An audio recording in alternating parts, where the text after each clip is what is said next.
Hello everybody and welcome back to another one of those videos where I talk about updates on Dwarf Fortress coming from Toady1 and Kit Fox. In this one we've got an email roundup of news from Kit Fox, including a few new things as well as just kind of everything that's been going on in the past week in the experimental branch. If you would like to get these emails directly from Kit Fox, you can sign up for the Kit Fox newsletter. There is a link down in the description of this video. And if you're just here for the video itself, keep in mind there's going to be a lot of reading in this one.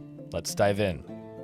And we start off with, hey Jurists, Alexandra here with a big community update, but first, a dev update from Tarn. And Tarn writes, last week has been going well. The experimental SDL2 branch is stabilizing after a few patches, and this should pave the way for some speed increases, as well as Linux and Mac versions. Putnam got me through setting up the Windows subsystem for Linux, and it's mostly playing nice with everything, so there's some hope that I'll just be able to compile from within MSVC itself to make the Linux builds. We're having our first meeting for the Adventure Mode sound effects tomorrow. I think that was actually a couple days ago, but I digress. And I'll need to get an adventurer running around soon for that and for upcoming artwork.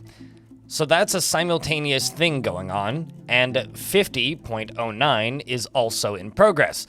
The return of the game log, and we're working towards report and announcement persistence and some archery fixes as well.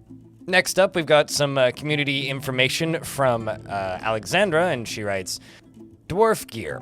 We are excited to share that the Dwarf Fortress Fangamer collection is now live. There is a very metal shirt, a pint glass with a fort design, and a high-quality pin to represent your love for all things Dwarf. This is the first wave of the collection, so expect to hear more merch news in the future.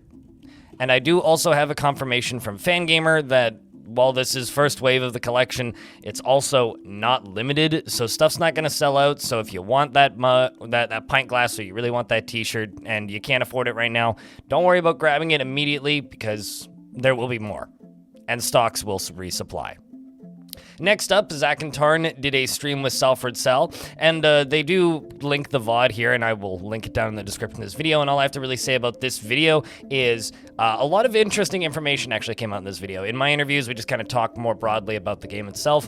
In this, there's a lot of good comments from Tarn and Zach about UI issues and things that need to be updated, so if you're worried about what they're working on or worried about whether or not they're concerned with issues with the UI, trust me, they're aware. And that, I think, is the most interesting thing to kind of come out of this stream. But if you want to watch the VOD for that, links in the description.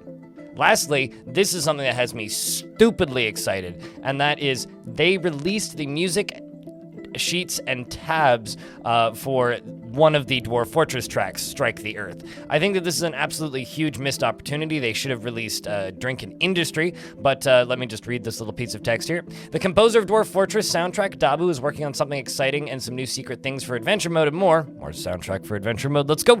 But in the meantime, we wanted to share the tabs and sheet music for Strike the Earth. Looking forward to hearing your covers. So if you are somebody who's musically inclined, I recommend you check out the link in the description to the Google Drive and download those music sheets and tabs and get towards making covers, because I would like to see as many covers of that as possible, and maybe link your favorites on my Discord or down in the comments section, because I'd love to see more covers of Dwarf Fortress music. And the last thing worth sharing in this news update is from Kit Fox once again, and they state that Dwarf Fortress will be at Gamescom. So if you are in the area at Gamescom and you're interested in helping at their booth, shoot them an email or shoot Alexandra an email, and bonus points if you speak German, as they say. So they're going to need some volunteers during the days of Gamescom, so opportunity to get into Gamescom. Also, if you just happen to be attending and, you know, you're in the vicinity, go say hi.